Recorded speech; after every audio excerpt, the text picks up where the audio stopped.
Bonjour et bienvenue dans Faut pas croire. Les tests génétiques se sont démocratisés. Aujourd'hui, il est assez simple de faire un test de filiation pour vérifier qui sont nos parents biologiques, mais peut-être plus étonnant et moyennant quelques centaines de francs, il est également possible de savoir où vivaient nos ancêtres il y a plus de 1000 ans. Et aussi, en tirant un peu, de savoir si l'on descend de Napoléon ou de Toutankhamon. L'interprétation de notre génome nous en dit beaucoup plus sur nos origines, mais que dit-il vraiment de nous? ADN, dis-moi d'où je viens, c'est un reportage de Marianne Nicolier.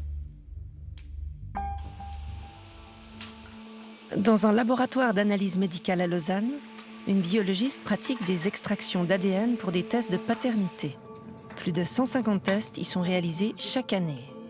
Aujourd'hui, Julie, âgée de 35 ans, apprend que Iraj, né en Iran, est son père biologique. Donc ça, c'est le rapport officiel où on confirme que l'analyse d'ADN de monsieur montre qu'il a toutes les caractéristiques pour être votre père biologique.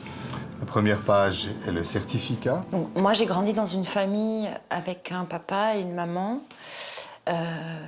Tout ce qu'il y a de plus classique au départ. Et quand j'avais 14 ans, ma mère m'a dit un jour il faut que je te dise quelque chose, je ne sais pas qui est ton père biologique. Je pensais que monsieur serait content d'avoir un original également. Merci beaucoup. Déjà très jeune, Julie avait des doutes sur ses origines. Ses premières interrogations étaient soulevées par son physique différent. Toi, tu fais... Là, bon, je les ai un peu épilés, mais j'ai les sourcils qui se rejoignent. Et ça, c'est très typiquement iranien. Et il paraît que c'est même une fierté de certaines femmes iraniennes, c'est un signe de beauté. Et moi, quand j'étais petite, je me regardais dans la glace, je me disais, mais pourquoi j'ai des sourcils qui se rejoignent? Julie a rencontré son père biologique il y a quelques semaines. Même si tout semblait une évidence, elle avait besoin d'une confirmation scientifique. Puisqu'il n'y avait pas de certitude de la part de ma mère dans ce qu'elle me disait, c'était la seule façon de savoir si l'autre homme dont elle me parlait était ou pas mon père biologique. Donc ça, c'est la feuille avec tout l'alphabet persan. Donc, le test ADN était forcément était la seule solution pour apporter une réponse. Aujourd'hui, je suis très affecté par cette histoire et ému, profondément ému. Je suis génétiquement responsable de quelque chose et je l'admets, je suis content que Julie l'a découvert. Voilà. Chetori. Chetori. C'est comme ça qu'on dit? Chetori. Chetori. Salomati. Salamati. Salomati. En retrouvant mon père biologique, j'ai rencontré une personne et j'ai rencontré une culture qui est très éloignée de la mienne, de celle dans laquelle j'ai grandi. C'est pas comme s'il était allemand ou anglais, c'est quand même... même si ça aurait fait quelque chose, mais là, on... Et bah, ça me rend très heureuse, parce que même presque fière, je dirais, parce que je crois que j'ai toujours rêvé d'avoir une origine aussi un peu lointaine. Et je suis extrêmement heureuse d'avoir cette richesse-là. T, C, Jim. Halet Roubaix. Ah, mais j'ai fait plein de Joli fautes. accent. Hein. Tu trouves ça va? Ah oui. Ouais. Oui. C'est touchant. Le laboratoire du docteur Menou est un des 12 laboratoires suisses où les tests de parenté sont autorisés par la loi. L'échantillon de salive est récolté par le généticien. Et l'extraction d'ADN est pratiquée à 2 reprises. L'ADN, c'est le support de l'information génétique. À chacune de nos cellules, on a 2 mètres d'ADN. Ces 2 mètres d'ADN sont formés par moitié d'un ADN qui vient de notre père et par autre moitié d'un ADN qui vient de notre mère. Prenons un marqueur sur le chromosome 3. On voit que le père a ici 2 allèles d'une taille 16 et 17. On retrouve chez l'enfant la taille 16 du père et on retrouve chez l'enfant la taille 15 de la mère.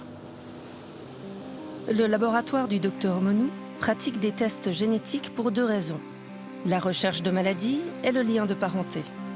Mais sur Internet, où tout est possible, un véritable business ADN s'est développé. Différentes sociétés proposent un test génétique pour un coût allant de 200 à 1500 francs suisses. Marjorie, une franche montagnarde âgée de 29 ans, a tenté l'expérience pour connaître ses origines. Ces résultats ont été interprétés par une société suisse, dont le laboratoire est basé à Houston. Je me suis toujours beaucoup intéressée à la généalogie. Et puis, il y a un petit peu des trous dans la famille. C'est un petit peu difficile de reconstituer un arbre généalogique. Du coup, j'ai entendu parler de ces tests. J'y ai pas mal réfléchi. Puis, je me suis dit, ça a quand même piqué ma curiosité. Et puis, j'ai eu envie de le faire. Sur la base des données de Houston, l'ADN de Marjorie est comparé avec des milliers d'autres pour être analysé. Résultat, elle est d'origine celte et on peut aussi remonter jusqu'à la préhistoire. Il y a 50% d'agriculteurs, à 50% chasseurs-cueilleurs et 14% indo-européens. C'est étonnamment très précis. C'est une précision qui est toute relative par rapport à la base de données qu'a le laboratoire qui a fait ce test. Si vous faites un test dans le laboratoire numéro 1 et que vous refaites le même test dans le laboratoire numéro 2 et 3, vous allez avoir des pourcentages qui sont différents parce que leur base de données est différente. Marjorie, costumière de métier, sait que ces résultats sont variables selon les banques de données. Mais connaître ses origines, du moins s'en approcher, était un besoin. Si on ne sentait pas nos racines, ça permet d'en trouver, ça permet de se dire, je viens de là. Peut-être que j'ai pas tous les noms sur mon arbre généalogique, mais je viens de là. Ce qui m'a le plus étonnée, c'était d'avoir ce résultat celte. J'en avais secrètement très très envie. Et quand j'ai ouvert l'enveloppe et que j'ai vu celte, je me suis dit, c'est génial, j'étais euphorique, j'étais waouh. Je me suis toujours sentie assez proche de ça, assez proche de la nature, assez proche de leurs croyances, de leur mode de vie aussi. La broche, c'est du bronze et elle a été recréée à partir de broches qu'on a retrouvées dans des fouilles archéologiques celtes. Marjorie a fait ce costume pour un festival celte dans le canton de Vaud. Mais dans son village des Franches-Montagnes, les rites celtiques ne sont pas courants. Ici, on est dans une région où c'est que la plupart des gens sont très croyants, très, très catholiques. Et forcément, on est toujours un peu l'énergumène quand quoi, tu vas pas à l'église, t'as pas fait le catéchisme. Et du coup, le fait d'avoir eu ce résultat, maintenant je peux dire non, parce que moi, mes croyances, elles sont celtiques. Ça n'a pas modifié mon identité, mais je pense que ça l'a affirmé, que ça l'a défini plus précisément. Quelles que soient les raisons qui nous poussent à faire un test génétique, il soulève la question de l'influence de l'ADN sur notre identité.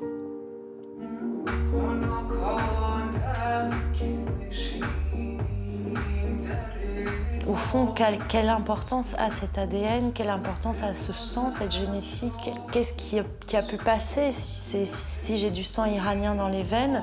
Est-ce que ça a pu aussi déterminer mon caractère, mon tempérament ou une certaine sensibilité? Et ça, c'est un peu le mystère. L'empreinte de l'ADN sur notre personnalité ne sera sans doute jamais mesurable. Mais connaître nos origines reste une nécessité.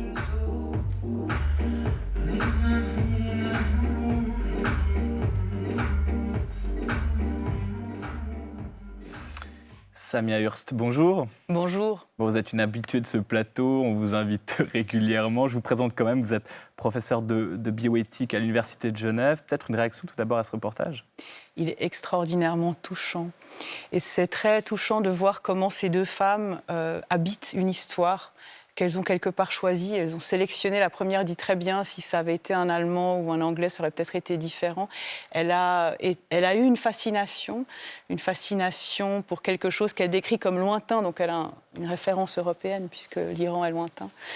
Et elles se choisissent une histoire dans laquelle vivre qui est exotique pour la première et une confirmation pour la deuxième. Et ça, je pense, c'est un élément essentiel. Les personnes ont besoin d'une histoire dans laquelle vivre. Nous avons tous besoin, nous vivons tous dans des histoires. Et quand la génétique vient s'inviter là-dedans, eh bien, ça ajoute quelque chose et ce reportage le montre bien. Bon, vous êtes bioéthicienne, vous connaissez bien la génétique, vous l'avez fait ce test, vous avez eu envie de le faire ou non? Alors, cette question va me permettre d'évoquer une des difficultés peut-être que ces tests peuvent soulever sans qu'on s'en rende compte. Personnellement, je n'ai pas fait ce test, mais il y a des membres de ma famille qui l'ont fait. Et comme résultat, des données génétiques qui me concernent aussi, que je partage sans savoir lesquelles, sont dans ces firmes. Et ça, c'est une des choses, parce que si on fait un test, il y a un test qui est le test d'ADN mitochondrial qu'on hérite par la lignée matrilinéaire. On a exactement les mêmes mitochondries que sa mère, que sa grand-mère, que les descendants de sa mère. Eh bien, le résultat du test sera automatiquement le même. Donc, je n'ai pas besoin de faire le test pour certaines choses. Je connais déjà le résultat, parce que des personnes qui sont dans cette lignée de ma famille ont réalisé le test. Et puis, il arrive qu'une personne qui fait un test pour se découvrir un peu plus, pour avoir une idée des origines de ses ancêtres, eh bien, trouve ça tellement génial qu'elle offre, peut-être pour Noël ou un anniversaire, le même test à un membre de sa famille. Et puis, certaines de ces boîtes vous répondent pas simplement vos résultats, mais ils vous disent, voilà les personnes de notre base de données qui vous sont probablement apparentées. Et ils vont jusqu'à donner le degré probable de lien. Ils disent, voilà, quelqu'un qui pourrait être un cousin, quelqu'un qui pourrait être votre enfant.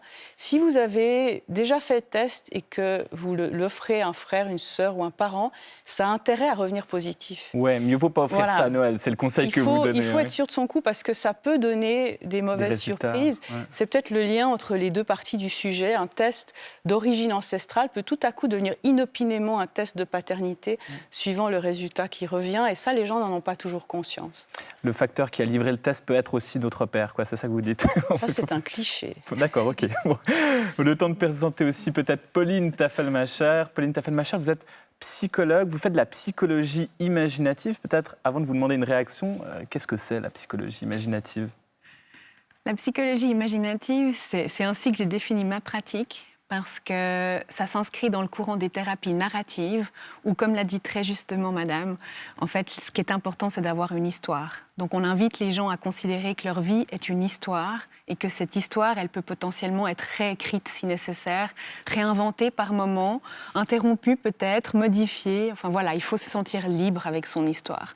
Et quand moi je parle d'imaginative, c'est pour justement faire appel à l'imaginaire, afin d'inviter les gens à non seulement se considérer dans une histoire, mais également envisager à quel point ils pourraient voir la vie en dehors de tout ce qui semble évident jusqu'à aujourd'hui.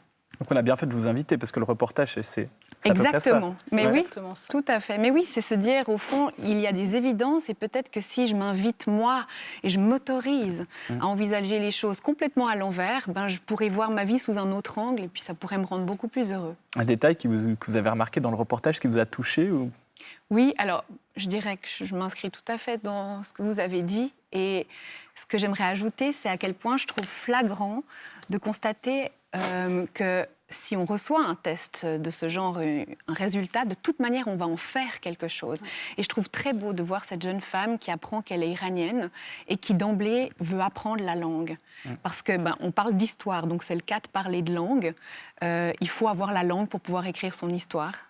Et puis, au fond, c'est ce qu'elle fait. Elle va chercher la langue de son lieu d'origine, de sa culture d'origine, pour pouvoir peut-être commencer une nouvelle histoire au sujet de sa vie dans sa langue, qui serait une langue paternelle en l'occurrence. Mais elle dit aussi que si ça avait été peut-être l'allemand ou l'anglais, ça aurait été un petit peu moins glamour, elle aurait peut-être été un petit peu moins tentée. Qu'est-ce que ça dit, ça aussi? Peut-être qu'elle sait déjà l'allemand et l'anglais. Peut-être, faudrait lui elle demander. serait prête, tout simplement, à écrire son histoire dans une de ces deux langues. Non, je pense que je comprends. Si elle a eu déjà des interrogations et puis qu'au fond, c'est une sorte de confirmation, on en parlait tout à l'heure en coulisses. Voilà, qu'est-ce qu'on a comme attente quand on fait un test de ce genre? On peut être en effet très rassuré par certains éléments qui nous confirment ce qu'on avait déjà présagé. Après, il peut y avoir le contraire aussi, justement, comme vous le disiez, et ça s'avère un test qui fait plutôt du bruit parce que c'est pas tout à fait ce que les personnes imaginaient.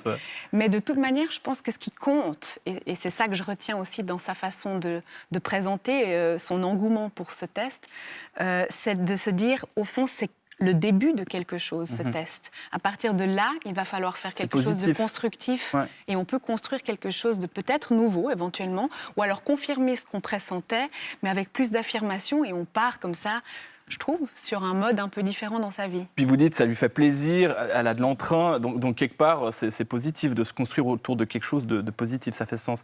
Samia Hurst, on voit que ce génome, c'est une écriture, hein, c'est cette petite lettre ATGC, quelque chose comme ça. Ça nous dit, ça nous fait un roman de ce qu'on est, ça nous fait un livre. Ce qui est touchy, c'est la traduction de ce livre. On doit traduire ces gènes. On sait ce que c'est, voilà, on peut lire les lettres, mais qu'est-ce qu'elles disent, ces lettres? Et là, on voit que c'est compliqué quand même. Oui, alors on le voit, elle doit apprendre la langue. Elle ne la sait pas de manière génétique. C'est quelque chose de culturel. Elle dit d'ailleurs, ma culture, celle où j'ai grandi, c'est pas la culture iranienne dont elle parle. À ce moment-là, c'est une nouvelle culture qu'elle s'approprie avec effectivement cette autorisation qu'elle perçoit dans le résultat de ce test. Mais techniquement, elle avait déjà l'autorisation d'apprendre cette langue avant. Techniquement, on est tous les peuples du monde avec ce bagage historique, avec cette profondeur du temps, avec toute cette grande aventure et tout ce qu'on a appris et développé qui est différent d'une partie du monde à l'autre, c'est quelque part où ça devrait être notre bagage commun. On devrait pouvoir s'autoriser à apprendre la culture qu'on souhaite apprendre finalement. Elle n'avait pas besoin de ce test pour ça. Mais c'est intéressant qu'elle ne le pense pas comme ça. Alors, c'est vrai, le texte génétique, ce n'est pas seulement quelques lettres, hein, c'est une encyclopédie dans chacune de nos cellules, c'est un volume presque inconcevable d'informations, mais ce n'est que ça. Ça ne nous résume pas, ça ne nous dicte pas notre vie entière, ça ne dit pas quelle langue on va parler, notamment.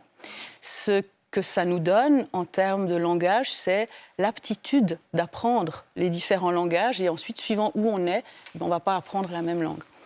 L'aptitude de parler, l'aptitude d'apprendre un langage, c'est quelque chose qui nous est transmis génétiquement. C'est une des raisons pour lesquelles il y a des espèces animales qui ne parlent pas. Mais en revanche, la langue que nous apprenons, ça c'est quelque chose qui vient après. C'est quelque chose qui est transmis de manière culturelle, par l'apprentissage. Alors, c'est vrai que quand on dit je vais scruter mes gènes, je vais apprendre quelque chose sur moi-même, on a une certaine tendance à faire trop porter au génome. C'est un petit peu comme si c'était la boule de cristal dans laquelle je vais découvrir ma véritable identité, dans laquelle je vais savoir tout sur mon passé, mon présent, mon avenir. Les gens se demandent d'où je viens, qui suis-je et qu'est-ce qui va m'arriver. Et ils espèrent retrouver ça dans la génétique, mais c'est un espoir excessif. La génétique ne donne pas des réponses à toutes ces questions. Et puis le fait de dire qu'on est viking, c'est une part infime de nos gènes, hein, sur les milliards de gènes. C'est une toute petite interprétation. Donc, alors, déjà à la base, on partage une grande quantité, une quantité qui étonne la plupart des personnes. Si vous prenez 2 personnes au hasard dans le monde, hein, sans aucun lien de parenté, ils vont partager 99,9% de leur code génétique. Ça, c'est des personnes non apparentées. La variance, ce qui nous différencie les uns des autres, c'est la part restante. Donc c'est vrai qu'on a beaucoup plus en commun les uns avec les autres, beaucoup plus en commun aussi avec d'autres espèces vivantes que ce qu'on s'imagine. On se focalise sur les différences, elles prennent toute la place dans notre imaginaire justement, alors qu'en fait les points communs, des choses élémentaires, on respire de l'oxygène, on se tient debout, des choses qui nous sont communes, elles sont tellement communes qu'on les perd de vue en fait. On est trop habitué, on les voit plus. On se focalise sur les mini-différences et on leur accorde une importance impressionnante. Démesuré, ouais. Puis l'autre chose, c'est qu'on a des ancêtres dans énormément de parties du monde. Ouais. On se focalise sur telle ou telle culture, mais en fait, on a des millions d'ancêtres si on retourne suffisamment en arrière. Jusqu'à Adam et Ève, évidemment. Évidemment. Évidemment. Pauline Taffenmacher, j'avais envie de vous poser la question, pourquoi on est fasciné, pourquoi on a envie de faire ces tests, on a envie de savoir d'où on vient. Il y a même, je crois, une émission américaine sur PBS, Finding Your Roots, quelque chose comme ça, trouver ses racines. Une émission qui marche bien, hein, donc on fait ces tests, mais on a cette fascination, on veut savoir d'où on vient, pourquoi ? Bon, je pense qu'il y a plusieurs raisons qui sont propres à chaque personne, mais ce que je peux constater en tout cas, moi, dans ma pratique, c'est à quel point, de toute manière, en tant qu'être humain, on a besoin d'avoir un ancrage. C'est un peu comme, si vous voulez, les mythes fondateurs pour nos cultures. On parle de mythes fondateurs pour nos nations, nos pays, on célèbre chaque année la fête nationale. On a besoin d'un repère, quelque chose de base, qui nous ancre quelque part. Et puis à partir de là, alors, on peut broder et puis on peut élaborer qui on souhaite être. Mais à la base, il faut quand même un petit quelque chose, que ce soit sous forme d'un modèle familial, justement, auquel on appartient. La jeune femme de la deuxième partie du reportage, voilà, elle ne se retrouve pas réellement dans la culture de son village. Donc elle a besoin de comprendre quel serait son mythe fondateur à elle. Et on voit à quel point c'est rassurant pour elle de se dire, au fond, ces croyances-là, je comprends mieux d'où elles viennent maintenant. Donc ce repère de base, je pense qu'il est essentiel, sachant qu'après, on peut justement en faire ce qu'on souhaite. C'est ça qui est important. Mais on a besoin d'un tout premier point de repère. Oui. Ça, je pense qu'on peut pas sous-estimer l'importance de ça. On ne doit pas sous-estimer l'importance de cela. En fait, elle se retrouve dans une situation où l'histoire dans laquelle tout le monde vit autour d'elle ne lui convient pas, mais elle ne peut pas non plus vivre sans vivre dans une histoire. Donc, elle a besoin d'une autre histoire. Et ce test génétique lui fournit l'occasion d'une autre histoire. Ça aurait très bien pu être autre chose, mais on voit très bien que ça remplit ce besoin, et c'est un besoin très réel. Lorsqu'il nous arrive un coup dur dans l'existence, on le voit, je travaille à l'hôpital, on le voit lorsqu'une maladie grave vient frapper l'existence de quelqu'un, c'est un coup dur, eh bien, une des choses qui arrive, c'est qu'on n'arrive plus à reconstruire la suite de l'histoire, et ça, c'est une partie de la souffrance. En plus du reste, évidemment, que subissent des personnes qui ont un gros aléa de l'existence. On a besoin de pouvoir reconstruire l'histoire avec ça dedans, et c'est un vrai travail, il est essentiel, il est difficile et il est méconnu. Il y a cette image de la pièce de puzzle qui manque. Oui. Cette émission Finding Your Roots, il y a beaucoup d'Afro-Américains qui font ces tests parce qu'il y a eu l'histoire de l'esclavage où on a perdu tout d'un coup le lien et on essaie de savoir de quelle région d'Afrique on vient. Est-ce qu'on est sénégalais, camerounais, des ethnies, est-ce qu'on est peul, et tout d'un coup ça alimente aussi quelque part un tourisme de ces racines de l'esclavage pour reconstruire quelque chose, remettre ces pièces de puzzle. Il y a ce besoin de combler, d'expliquer, de reconstruire comme vous le disiez. Oui. C'est vrai, il y a ce besoin. Alors c'est vrai qu'on a parlé d'histoire individuelle, mais il y a aussi des trous historiques collectifs. Et on s'imagine volontiers comment des personnes qui ont subi ce trou historique collectif, où un d'entre eux souhaite retrouver leurs origines par ce biais-là. Évidemment, des personnes qui se lanceraient dans cette démarche en se disant « j'aimerais savoir » le pays dont venaient mes ancêtres, eh bien, ils vont très vite se heurter au même phénomène qu'on a vu dans le reportage, c'est-à-dire que leurs ancêtres vont bien sûr venir de plusieurs pays, parce qu'ils étaient simplement très nombreux. Il y a 200 ans, on avait beaucoup d'ancêtres dans beaucoup de parties du monde. Une des choses difficiles dans l'exemple que vous citez, c'est que ce n'est pas seulement l'histoire familiale et personnelle qui est oblitérée dans ces lignées familiales-là, mais les pays d'origine sont souvent des pays qui ont en plus été colonisés et dont l'histoire collective a également été oblitérée au passage, et donc ça c'est une difficulté supplémentaire. Pauline Tafelmacher, vous dites ce besoin d'ancrage, on l'a tous, de se faire des repères. Ça peut être négatif si on prend ça à l'extrême, ces repères identitaires, ces tests génétiques. Il y a cette notion de race qu'on croyait les généticiens enterrés dans les années 70, et avec ces tests ADN, ça refait surface. Donc ça peut aussi donner des arguments à des suprématistes, des suprémacistes, des identitaires. Oui, alors bien sûr, ça c'est clair. Comme toujours, je dirais que tout outil qu'on développe peut être utilisé à bon ou à mauvais escient. Donc il faut de toute manière faire attention à ce qu'on fait ensuite à partir des choses. Moi je pense en effet que c'est pas si loin dans notre histoire que le fait de parler de race ou de pointer du doigt ceux qui ont telle ou telle identité, c'est une façon de catégoriser comme on a aujourd'hui, de toute manière, en tout temps, j'ai l'impression, des catégories qui se créent avec des minorités qui souffrent parce qu'elles ont le mauvais goût d'être différentes. Il y a toujours une différence puisqu'on est tous fondamentalement différents tout en étant, comme vous le disiez, très communs. Donc je pense que c'est un équilibre extrêmement difficile à trouver. Ça fait partie, à mon avis, de l'être humain.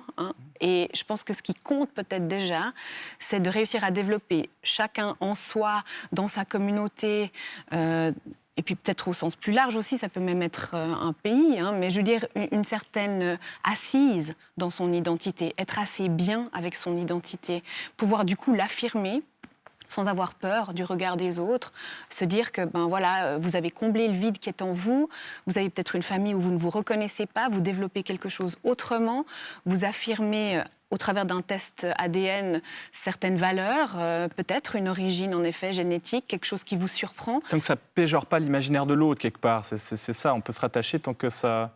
Oui, ou alors disons, c'est à chacun de négocier avec l'imaginaire de l'autre. C'est quelque chose qui va vraiment dans les deux sens. Je pense qu'il faut soi-même pouvoir porter son imaginaire en étant assez à l'aise afin que ça ait l'air tellement évident pour tout le monde que les gens ne vont même pas se poser la question. Ou alors être assez capable, je dirais, d'aller au front et puis qu'au cas où on vous critique et on vous remet en question, vous sentiez que c'est quand même assez fortement vous-même pour pouvoir faire face à ces critiques. Samia Hurst, même question, ce rapport identitaire, au détriment des autres, essayer de se cloisonner. Il y a eu quelqu'un du Ku Klux Klan, je crois. Il y a eu des membres du Ku Klux Klan. Oui, alors justement, les résultats de ces tests vous montrent, j'ai envie de dire dans tous les cas, il y a des exceptions à toutes les règles, mais celle-là, je pense, c'est des exceptions justement. Ils vous montrent des origines multiples. Il y a eu des cas de suprémacistes blancs qui ont fait le test puis qui ont vu que ils n'étaient pas si non mélangés que ce qu'ils pensaient. Puis ça leur pose aussi des problèmes dans leur conception d'eux-mêmes et dans leur imaginaire. Ça, une des choses qu'on constate avec la génétique, c'est justement ce bagage commun qui concerne l'humanité, bien sûr, mais tout le vivant finalement. Ce sont les mêmes lettres, on a une grande partie de notre génome en commun. Et donc finalement, quand on vous répond, quand le test revient, puis qu'on vous dit vous avez tant de pourcents de ceci, tant de pourcents de cela, même les catégories ont quelque chose d'arbitraire. Parce que suivant l'époque qu'on considère, les populations n'étaient pas les mêmes, elles n'étaient pas aux mêmes endroits. On les présente comme homogènes alors qu'elles ne l'étaient pas, on les présente comme différentes alors qu'elles se concevaient comme la même. Tout ça est en flux permanent. Donc quand on décide de vous rapporter un résultat avec des catégories qu'on vous nomme, il y a quelqu'un qui a décidé de le faire. C'est pas que ça devait nécessairement être décrit comme ça. C'est pas que la génétique nous révèle qu'il y a véritablement des essences de populations différentes. La génétique nous révèle tout le contraire, en fait. La génétique nous révèle qu'il y a beaucoup plus de variabilité au sein de ce qu'on appelle une population qu'entre une population et une autre. Donc focalisons-nous sur ce qui nous rassemble et nos gènes communs, plutôt que ces infimes variations qui nous permettent de faire des catégories et de s'exclure. En tout cas, on a le choix. Et lorsqu'on le présente comme des catégories distinctes, c'est un choix qu'on a fait. Ce n'est pas un résultat de la science. Bon. Ouais. Finalement, on a beaucoup plus de points communs que de différences. On va terminer là-dessus. Samia Hurst, Pauline Tafelmacher, merci d'avoir participé à cette discussion. Voilà, et si vous souhaitez réagir à cette émission, il y a une adresse mail, fautspascroire@rts.ch. Vous pouvez aussi nous suivre sur notre page Facebook, ça nous fera plaisir.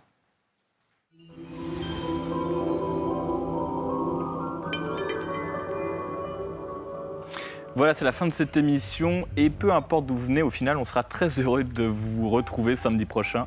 Même chaîne, même heure pour un nouveau Faut pas croire et d'ici là, portez-vous bien.